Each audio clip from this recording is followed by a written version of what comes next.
Welcome back to my channel. ഇന്ന് നമ്മൾ തയ്യാറാക്കുന്നത് അവൽ വിളയിച്ചതാണ്. അതെങ്ങനെയാണ് ഉണ്ടാക്കുന്നതെന്ന് നമുക്ക് നോക്കാം. 500 ഗ്രാം റെഡ് അവലാണ്, ഒരു തേങ്ങ, 300 ഗ്രാം പൊട്ടുകടല, 1/2 കിലോ ശർക്കര ഉരുക്കിയത്, 2 സ്പൂൺ നെയ്യ്, 10 ഏലക്ക പൊടിച്ചത്. ഇനി അടി കട്ടിയുള്ളൊരു ഉരുളി എടുക്കാം. ഇനി നമുക്ക് അതിലേക്ക് അവലിട്ട് കൊടുത്തിട്ട് അതിന് നന്നായിട്ട് റോസ്റ്റ് ചെയ്തെടുക്കാം. നന്നായിട്ട് ഇളക്കി കൊടുക്കാവേ. തീ കുറച്ച് വെച്ച് മാത്രമേ നമ്മൾ ഇങ്ങനെയുള്ള സാധനങ്ങൾ ഉണ്ടാക്കാൻ പാടുള്ളൂ. കൈവിടാതെ ഇളക്കിക്കൊണ്ടിരിക്കണേ.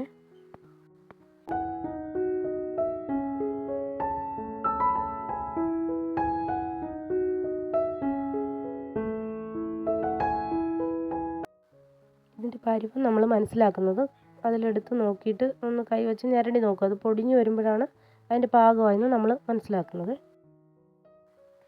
ഇനി അവൽ നമുക്ക് വേറൊരു പാത്രത്തിലോട്ട് മാറ്റി വെക്കാം. ഇനി അതിന് ശേഷം നമുക്ക് കുറച്ച് നെയ്യ് ഒഴിച്ചെടുക്കാം.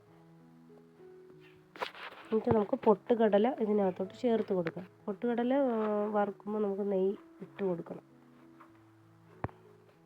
പൊട്ടുകടലയാണ് ഇതിലെ മെയിൻ താരമായിട്ട് എനിക്ക് തോന്നിയിട്ടുള്ളത്. പൊട്ടുകടല ഇല്ലാതെ നമ്മളിത് ഉണ്ടാക്കി കഴിയുമ്പോൾ അതിന് വലിയ ടേസ്റ്റ് ഒന്നും ഉണ്ടാവാറില്ല. ഇതും നമ്മൾ റോസ്റ്റ് ചെയ്യുക, നന്നായിട്ട് റോസ്റ്റ് ചെയ്യുക, കരിയാതെ നന്നായിട്ട് എടുക്കുക.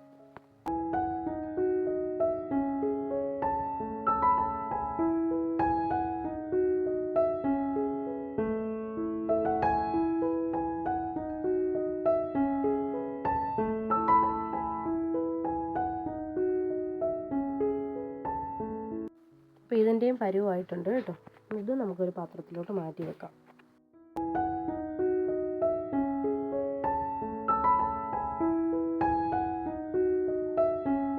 ഇനി നമുക്കത് അതിനകത്തോട്ട് തേങ്ങ ഇടാം. തേങ്ങയ്ക്കകത്ത് നമ്മൾ നെയ്യിടണമെന്നൊന്നും ഇല്ല.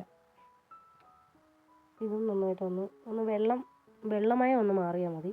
അതുവരെ മാത്രം ഒന്ന് ഇളക്കും.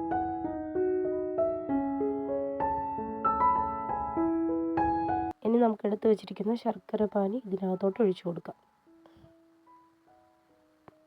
ഞാനെടുത്തപ്പോൾ കുറച്ച് വെള്ളം കൂടിപ്പോയേ. നിങ്ങളെടുക്കുമ്പോൾ കുറച്ച് വെള്ളത്തിൽ ശർക്കര പാനി ഉരുക്കിയെടുത്താൽ മതി.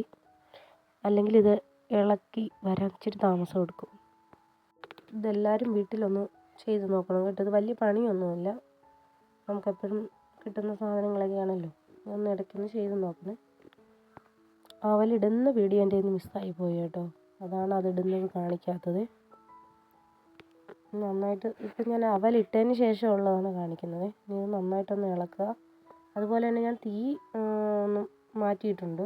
തീ ഇട്ടിട്ട് നമ്മളിത് ഇളക്കി കഴിയുമ്പോഴത്തേനും അടി കരിഞ്ഞു പോകാൻ ചിലപ്പോൾ സാധ്യതയുണ്ട്.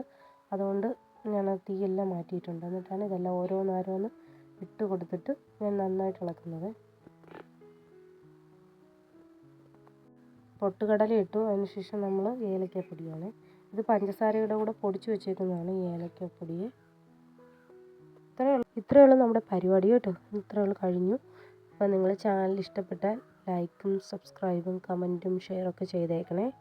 അടുത്ത വീഡിയോ ആയിട്ട് നമുക്ക് കാണാം.